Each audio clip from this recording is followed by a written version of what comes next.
पुढची बातमी बघूयात। अजित पवार यांच्या राष्ट्रवादी काँग्रेसची आज एक महत्त्वाची बैठक मुंबईमध्ये आहे।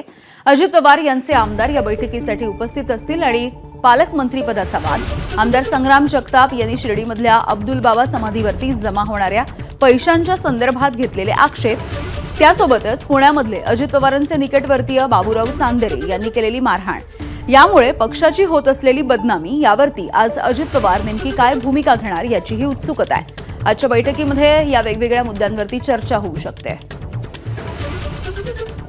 निलेश बुधावले आहेत आमचे प्रतिनिधी आपल्यासोबत। निलेश, आपण बघतोय एक महत्त्वाची बैठक खरतर अजित पवार यांच्या राष्ट्रवादीची, आणि जे अंतर्गत प्रश्न आहेत यावरती चर्चा होणार आहे। यामिनी, उपमुख्यमंत्री अजित पवार राष्ट्रवादी काँग्रेस पक्षाच्या सर्व आमदारांची प्रत्येक आठवड्याला मंगळवारी बैठक घेत असतात आणि आठवड्याचा आढावा कामाचा घेत असतात। या आठवड्यामध्ये काही वाद झालाय का किंवा मंत्रालयीन कामकाज काही थांबलंय का, या सगळ्या गोष्टींचा आढावा घेताना अजित पवार पाहायला मिळतात। आज संध्याकाळी देखील देवगिरीला बैठक होते आणि बैठकीमध्ये प्रामुख्यानं पालकमंत्री पदावरून सध्याचे काय घमासान सुरू आहे त्याबाबत तर चर्चा होईलच। यासोबतच आमदार संग्राम जगताप यांना जी भूमिका शिर्डी इथल्या मजारी संदर्भात घेतलेली आहे त्यावरून देखील चर्चा होण्याची शक्यता आहे। कारण राष्ट्रवादी काँग्रेस पक्ष शाहू फुले आंबेडकर विचारधारा म्हणत असताना कुठेतरी एक आक्रमक वेगळ्याच पद्धतीने भूमिका घेणं हे पक्षाला जमणार नाहीये आणि त्यामुळे कुठेतरी या सगळ्या विषयासंदर्भात देखील आजच्या बैठकीत चर्चा होईल।